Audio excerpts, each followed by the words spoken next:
Беларусам, якія маюць грамадзянства іншай краіны, забаранілі служыць у міністэрстве ўнутраных справаў. Адпаведны ўказ падпісаў Александр Лукашенко. Што ж да сацыяльных гарантыяў, цяпер родныя міліцыянтаў будуць бясплатна лячыцца ў ведамасных медычных установах. Вітаю, шаноўнае гаспадарства, у эфіры «Аб'ектыў» Анастасія Русецкая запрашаю на галоўнае інфармацыйнае выданне. Палёты дронаў над Гомлем і ўзмацненне беларускай групоўкі. Александр Вальфович дае уласную версію падзеяў на мяжы з Украінай. Там же есть и российские военнослужащие, которые частично отыгрывают роль смотрящих. $1 мільён для распаўсюду прапаганды. Кіберпартызаны атрымалі інфармацыю пра выдаткі на аналах Ютубу. І гэтыя грошы будуць выкарыстаны, але малаверагодна, што яны будуць выкарыстаны эфектыўна. Заснавальнік, нязменны вядоўца КВН і давераная асоба Пуціна на выбарах. З жыцця пайшоў Александр Маслякоў. Когда закрутили политические гайки, КВН превратился просто в набор смешных миниатюрок. Чые дроны камікадзе штурмуюць паветраную прастору Беларусі? Колькі вайскоўцаў сцягнулі на загад Лукашэнкі да мяжы з Украінай і з якой мэтай? Свае адказы на гэтае пытанне даў дзяржаўны сакратар Савету бяспекі Александр Вальфович. Дзе праўда ў ягоных словах, а дзе хлусня, разбіралася Аліна Скрабунова. Лукашенко і Путін аднолькава разумеюць ступень пагрозы ў свеце. Гэтакую інтэрв'ю тэлеканалу ОНТ заявіў дзяржсакратар Савету бяспекі Александр Вальфович. Маўляў, небяспека можа сыходзіць з боку ЗША, Еўразвязу і Украіны. Цяпер Беларусь вымушана паказваць, як яна нібыта дапамагае Расіі, як яна, скажем, все прадпрымае, каб не вступаючы в военные действия, тым не менш дэманстраваць свае всялякія саюзніцкія абавязательствы. Дзеля абароны ад ворагаў, а не дзеля нападу, сцвярджае Вальфович. Рэжым Лукашэнкі ўзмацніў мяжу з Украінай. Та группировка, которая выведена сегодня к государственной границе, говоря и характеризуя языком военных, это просто смешно говорить о том, что она угрожает безопасности Украины. Тем более, что наша политика Республики Беларусь никогда не направлена была на угрозу кому бы то ни было. Вальфович назваў лічбы. Нібыта на мяжы сканцэнтраваныя 4,5 тысячы вайскоўцаў з беларускага боку і 14 тысяч з украінскага. Раней Лукашенко казаў пра трэць беларускага войска з нашага боку і 120 тысяч вайскоўцаў з украінскага. Кроме белорусских военнослужащих, там же есть и российские военнослужащие, которые частично отыгрывают роль смотрящих, чтобы белорусская армия где-то исполняла те планы, которые себе поставил Кремль, но все же мы не исключаем возможности, что какие-то приграничные провокации, прорывы и занятия малых населенных пунктов, они все же возможны. Пакуль што адзіная правакацыя на паўднёвай мяжы – гэта расійскія дроны-знішчальнікі, якія масава сталі залятаць з украінскай паветранай прасторы ў беларускую. Іх Вальфович таксама называе украінскімі. Минск, Москва просто не ставит в известность и ни во что не ставит, когда просто запускает это оружие через территорию Беларуси. Это только свидетельствует, что режим все же не такой силен, и если поднимаются белорусские военно-воздушные силы сбивать это оружие, это как бы факт. Расейцаў прадстаўнік рэжыму Лукашэнкі згадвае толькі станоўча. Нават калі гаворка ідзе пра забойства людзей за грошы, чым славіцца ПВК «Вагнер». Учитываем и хорошо используем опыт подразделений ЧВК «Вагнер», которое дислоцируется у нас в Беларуси. Их инструктора находятся в наших подразделениях и делятся теми практическими навыками, которые они обрели в ходе специальной военной операции, в ходе ведения боевых действий в других горячих точках. Пры гэтым Лукашенко не будзе уступаць у военные дзеянні супраць Украины, лічыць палітычны аглядальнік Віталь Цыганкоў. Нават калі Москва будзе націскаць, ён будзе да апошняга упірацца і будзе даказваць, як, можа быць, все гэтыя гады, што гэта не патрэбна ні мне, ні Москве, будзе даказваць Пуціну, што это прынесе толькі шкоду, што ён і так, беларуская армія выконвае вельмі важную задачу па абароне саюзнай дзяржавы на заходнім кірунку, ад Літвы і Польшы. Бо мирное небо, на меркаванне Віталя Цыганкова, гэта апошні аргумент Лукашэнкі ў выбарчай кампаніі 2025 года. Спасибо. Аліна Скрабунова, Белсат. У Польшчы спынілі дзейнасць дыверсійнай групы, якая здзяйсняла кібератакі на польскую інфраструктуру з тэрыторыі Беларусі. Каардынавалі іхную дзейнасць, паводле інфармацыі польскіх уладаў, не толькі беларускія, але і расійскія спецслужбы. Miały określony cel zinfiltrować. Яны мелі дакладныя мэты – узламаць арганізацыі, звязаныя з дзяржавай. Пачалося ўсё з польскага антыдопінгавага агенцтва, але таксама цэлілі ў органы мясцовага самакіравання і кампаніі, якія працуюць з вайсковымі кантрактамі. W obszarze wojskowym. Паводле міністра Галкоўскага, здабытую інфармацыю Расія і Беларусь планавалі выкарыстоўваць для шантажу і дэ-факта вядзення кібервайны. У выніку мелі быць паралізаваныя фінансавыя, палітычныя і вайсковыя сферы. Падрабязнасцяў пра кібердыверсантаў або іх кіраўнікоў улады Польшчы пакуль не паведамляюць. Александр Лукашенко даслаў Кім Чен Ыну віншавальную тэлеграму з нагоды дня ўтварэння Карэйскай Народнай Дэмакратычнай Рэспублікі. У сваім пасланні Лукашенко не толькі хваліць паўночна-карэйскага калегу, але і выказвае спадзеў на значны прагрэс ва ўзаемадзеянні паміж дзвюма краінамі. Прынамсі ў медыцыне, сельскай гаспадарцы і адукацыі. Вось толькі папярэднія эканамічныя дачыненні Паўночнай Карэі і Беларусі, на думку эксперта Яўгена Красуліна, не даюць падставаў для аптымізму. Объемы узаемного гандлю там на, не ведаю, там на ніжэй за статыстычную пагрэшнасць.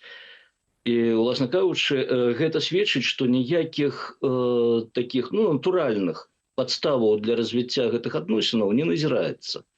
Ну і, уласна кажучы, калі паглядзець на эканамічную сітуацыю, што ў Беларусі, што ў Паўночнай Карэі, мы бачым, што тут перспектыва таксама, ведаеце, трэба прыкласці вялікую фантазію дзеля таго, каб прыдумаць, а што можна зрабіць такога, каб вось гэтае ўзаемадзеянне дало нейкі эканамічны плён, хоць крыху адчувальны.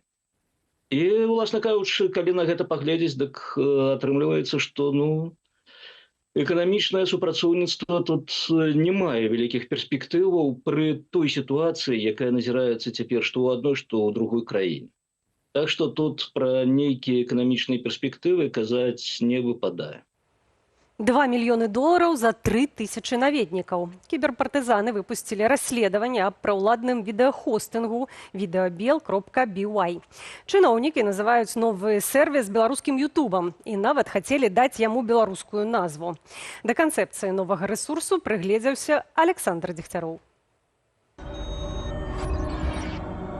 Кіберпартызаны выпусцілі расследаванне пра падрыхтоўку запуску праўладнага відэахостынгу videobel.by. Ён мае распачаць працу 12 верасня. Паказваць будуць праграмы дзяржаўных СМІ і трансляцыі беларускіх тэлеканалаў у рэальным часе. Адна з прычынаў – гэта неабходнасць праявіць лаяльнасць і прарэагаваць на тое, што ёсць інфармацыйныя выпады супраць кіроўнага рэжыма.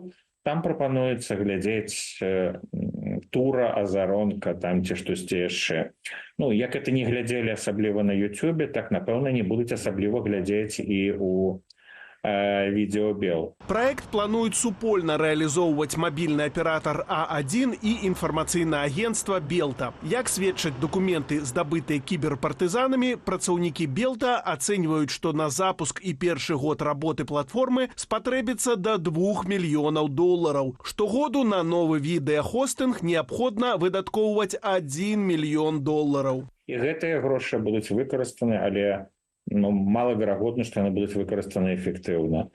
А потым будуць пасадкі тых, хто не выканаў кіруючыя ўказанні і абышоўся з бюджэтнымі грашыма не так, як гэта планавалася. Згодна з распрацаванай канцэпцыяй, што і калі публікаваць, вырашаюць самі прадстаўнікі Белта, а прадстаўнікі тэлеканалаў павінны ўзгадняць планы з імі. Я просто призываю вас основываться на правде.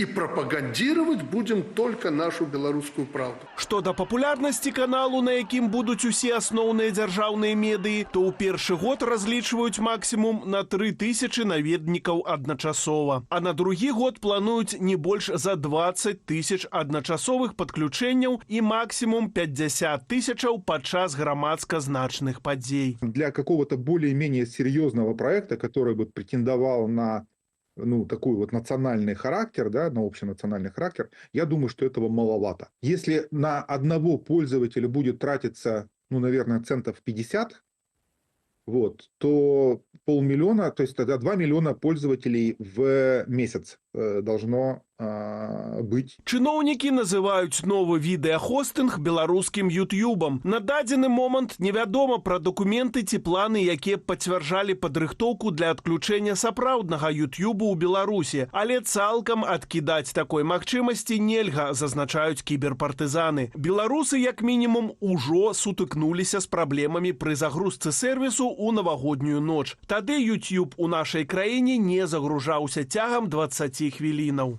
Заблокировать они, конечно, могут.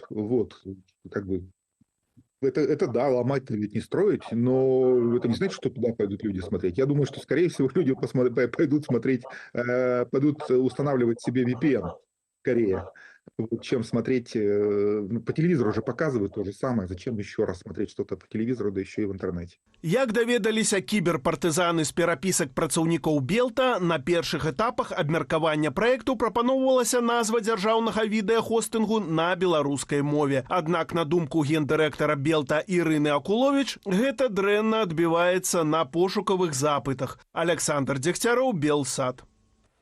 Кіраўніцтва Беларуснафты абяцае нарасціць нафтаздабычу да рэкордных паказчыкаў – некалькі мільёнаў тонаў. Цягам апошніх дзесяцігоддзяў столькі чорнага золата з нетраў нашай зямлі яшчэ не даставалі. Але ёсць нюанс, з ім разбіралася Кацярына Гардзеева. Здабычу нафты ў Беларусі павялічыць да 2 мільёнаў тонн. Больш актыўна выпампоўваць чорнае золата пачнуць ужо налета. Амбітнымі планамі падзяліўся кіраўнік Беларуснафты Александр Ляхаў. Апошні раз гэткіх паказчыкаў даручнае яму прадпрыемства дасягала больш за 30 гадоў таму. Сейчас в Беларуси находится около 90 месторождений нефтяных, из них происходит добыча только на 60. Абсолютное большинство из этих месторождений, они находятся на стадии исчерпания. Улады Беларусі, як і кіраўніцтва Беларуснафты, надзеі не губляюць. Мне объясняют, выкачали все. Я в это не верю. Заняцца геалагічным пытаннем Лукашэнку падштурхнуў падатковы манёўр, які на пачатку года здзейсніла Расія. Цяпер нафта з сяброўскай краіны дастаецца Беларусі за міжнародныя цэны, а не за льготныя, як тое было раней. У Расіі цяжкія часы з грошамі, з бюджэтам. Багата нафты было знішчана, багата нафтасховішчаў былі ўзарваны. Гэта дэманструе недобры стан у Расіі. Калі яны згубляюць нейкія пазітыўныя рысы ў адносінах з Беларусю. Падаражанне паставак нафты моцна ударыла па айчынных прадпрыемствах нафтавай галіны. Чыстая страта аднаго толькі нафтану з пачатку года склала 610 мільёнаў рублёў. Рэнтабельнасць вытворчасці прадпрыемства знізілася да адмоўных 6,5%. Улады намагаюцца стабілізаваць сітуацыю праз пошук новых радовішчаў на тэрыторыі самой Беларусі. То, чего мы не имеем, но, как я только что сказал, рассчитываем иметь. Надо искать. Гэтак у траўні ў Кастрычынскім раёне Гомельскай вобласці адкрылі радовішчы нафты аб'ёмам 152 тысяч тонаў. Каб адпрацаваць новыя кропкі, Беларуснафта адновіць абсталяванне. На гэта ўжо выдаткавалі рэкордную суму, кажа дырэктар прадпрыемства. Частку набудуць у Кітаі. 2 вышкі на Уралмашы. Я думаю, вышки тут не помогут. Почему? Потому что нет запасов. И даже если будут они бурить и проводить геологические работы, то есть этот процесс достаточно долгий, цикл от геологических работ до промышленной эксплуатации месторождения где-то занимает 7-8 лет. Распрацоўванне ж старых радовішаў часта вядуць неахайна, лічыць эколог Сяржоў Керасімовіч. Так, за тэхнічных разліваў нафты каля Рэчыцкай і ўсходне-першамайскай кропак забруджаныя і непрыдатныя на карыстанне каля 5 гектараў зямлі. Праблема не толькі з добычай нафты, праблема вялікая з транспартыроўкай нафты. З-за таго, што гэтыя нафтаправоды даволі старыя, ёсць факты, калі былі аварыі і вылівалася шмат нафты, напрыклад, у прыпяцкім запаведніку. Гэта можна ўсё за некалькі год кампенсаваць і рэкультаваць, можа і сотні год прайсці. Сярод планаў Беларуснафты і забеспячэнне лятучым палівам айчыннага аўтарынку. Дзеля гэтага налета прадпрыемства выпампуе больш за 120 мільёнаў кубаметраў прыроднага газу. Кацярына Гардзеева, Белсат. Ад сёння жыхары Беларусі старэйшыя за 60 гадоў могуць падавацца на польскую гасцявую візу без папярэдняй рэгістрацыі ў візавых цэнтрах.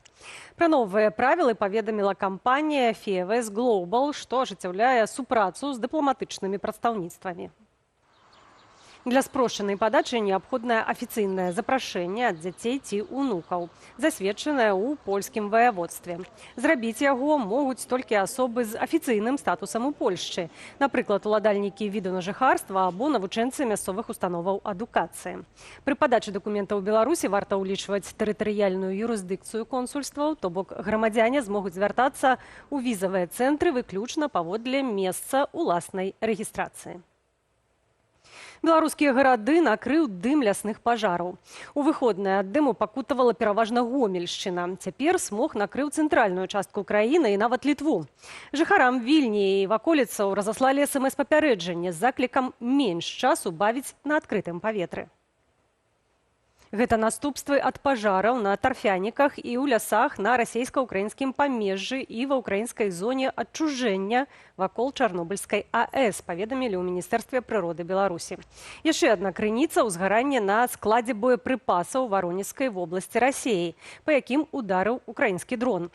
Пра гэта сведчаць спадарожнікавыя здымкі. Павышэнне ўзроўню радыяцыі пакуль не фіксуюць ні беларускія, ні літоўскія метэаролагі. Аднак медыкі раяць не открывать вокнаў і пажадана не выходзіць з дому.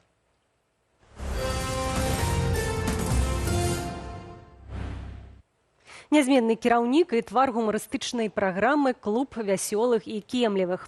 На 83-м годзе пайшоў з жыцця Александр Маслякоў, вядомы савецкі і расійскі тэлевядоўца. Пра след, які ён пакінуў у гісторыі постсавецкіх краінаў, Андрэй Сульжыц. Навіна пра смерць у нядзелю Александра Маслякова, заснавальніка і вядоўцы праграмы «Клуб вясёлых і кемлівых», абляцела Расею і постсавецкія краіны. Гумарыстычная тэлепраграма была адной з самых папулярных у савецкі час і бадай застаецца самым доўгатрывалым праектам на постсавецкай прасторы. Імправізацыя і гумарыстычныя сцэны, на загадзя падрыхтаваныя тэмы. У КВН гулялі амаль усе – студэнты вучэльняў і ВНУ, калектывы прадпрыемстваў і жыхары гарадоў. З моманту выхаду першага эфіру ў 1961 годзе клуб вясёлых і кемлівых адкрыў мноства бліскучых постацяў, якія пазней зрабіліся лідарамі індустрыі медыяў у краінах былога СССР. У чым жа феномен гульні? Наверное, в отсутствии альтернативы. То есть, если мы раньше возьмем ранее какой-то период, то он просто огромен, там, наверное, какие-то 70-е, 80-е, да, 90-е, 2000-е. Только потом начали рождаться какие-то проекты около КВНовские на других платформах и по телеку. Пік папулярнасці КВН прыпаў на канец 1990-х, пачатку 2000-х гадоў. У гэты перыяд шоу стала сапраўдным культурным феноменам. Праграму глядзелі мільёны гледачоў, а каманды з розных гарадоў і краінаў змагаліся за месца ў галоўных лігах. Он был острым, политическим. В то время разрешали шутить на тему политики. Это было впервые после Советского Союза. Аднак з часам палітычныя абставіны ў Расіі змяніліся. Свабоды на тэлебачанні зрабілася меней. Когда закрутили политические гайки, КВН превратился просто в набор смешных миниатюрок, каких-то шуточек на общие темы. И все. И он потерял актуальность. Папулярнасць гульні была відавочная і для ўладаў. Праграму з высокім рэйтынгам на галоўным расійскім дзяржаўным канале пачалі выкарыстоўваць з прапагандысцкімі мэтамі, мяркуе былы ўдзельнік КВН. Игра высшей лиги состоит из шуток, пропагандирующих, оправдывающих действия и российских военных, оправдывающие вообще, в принципе, все, что происходит. И еще вот там вот в жюри находятся люди, от которых тебя передергивает, когда ты их видишь вообще в другом каком-то месте. Александр Маслякоў таксама не заставаўся па-за палітыкаю. Тэлевядоўца быў даверанаю асобаю Пуціна на выбарах, праводзіў гульні КВН у акупаваным Крыме, за што трапіў ва ўкраінскую базу «Міратворац». А летась некалькі камандаў КВН пад кіраўніцтвам ягонага сына выступалі ў акупаваным Марыуполі. После начала полномасштабного вторжения России в Украину он поддержал. Ну, может быть, у него не было выхода, но это уже не мои проблемы. Вот. А тех, кто поддерживает Россию в данном случае, для меня перестают быть людьми. У 2017-м Центр стратэгічных камунікацыяў НАТО назваў КВН інструментам геастратэгічнага ўплыву Крамля. Стваральнікі справаздачы ўпэўненыя, што КВН – гэта адзін з метадаў, з дапамогай якіх Масква прасоўвае свае інтарэсы ў міжнароднай інфармацыйнай прасторы. Андрей Сульжыц, Белсат. Паралімпійскія гульні 2024 года завяршыліся. У Парыжы на легендарным стадыёне Стад де Франс адбылася цырымонія закрыцця. За маляўнічым шоу назіралі 64 тысячы гледачоў. Чым запомняцца гульні, якія краіны ўвайшлі ў топ-10 і як выступілі ў Францыі беларускія спартоўцы, распавядзе Руслан Ігнатович. Мы ўжо пабілі шмат рэкордаў на гэтых гульнях. Сёння я прапаную пабіць яшчэ адзін, каб паказаць гэтым вялікім спартоўцам, як моцна яны нас натхнілі. Я папрашу вас усіх устаць, калі зможаце, каб зладзіць ім самую гучную авацыю, самую неверагодную авацыю, самую доўгую авацыю ў іх жыцці. Падчас 27-х паралімпійскіх гульняў атлеты з 170 краінаў разыгралі 549 камплектаў медалёў у 22 відах спорту. Нашу краіну прэзентавалі 8 спартоўцаў у нейтральным статусе. Міжнародны паралімпійскі камітэт наклаў на беларускіх атлетаў абмежаванні, пазбавіўшы іх права выступаць пад дзяржаўнымі сімваламі. Гэтыя захады былі ўведзеныя за тое, што Беларусь зрабілася суагрэсарам у вайне супраць Украіны, даўшы тэрыторыі і рэсурсы для ваенных дзеянняў Расіі. А вось так беларускіх спартоўцаў сустракалі ў нацыянальным аэрапорце Менск з песнямі і пляскамі і хлебам з соллю. Нашы атлеты заваявалі 7 медалёў, і ўсе ў плаванні. Плывец Ігар Бокі зноў пацвердзіў свой легендарны статус, выйграўшы 5 залатых медалёў і давёўшы агульную колькасць сваіх паралімпійскіх перамог до 21. Постараюсь, конечно, и дальше развиваться, стараться завоевывать и дальше награды.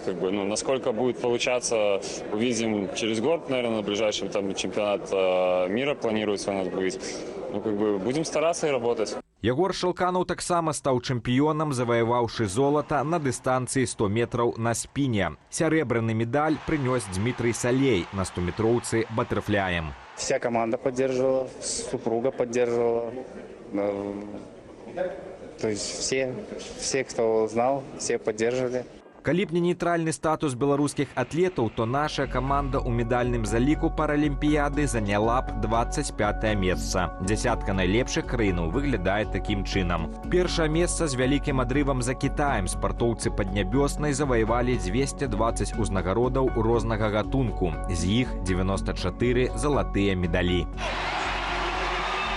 Сярод найлепшых краінаў свету і нашая суседка. Сёлета Украіна ў 6-й раз запар увайшла ў топ-10. Яна заняла 7-е месца з 82 медалямі, з якіх 22 залатыя. Я пакуль не магу поўнасцю прыняць гэтае золата. Гэта незвычайнае пачуццё для мяне. Але я хачу падзякаваць нашым збройным сілам, дзякуючы намаганням якіх мне ўдалося ўзяць гэты залаты медаль.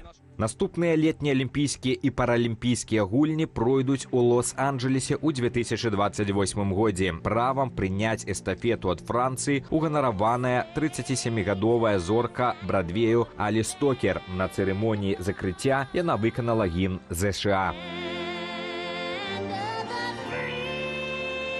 А завяршыў цырымонію святочны салют.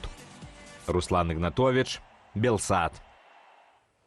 У аб'ектыве на гэтым ставім кропку. Эфір працягне праграма «Белсат Зум» з Сергеем Падсасонным.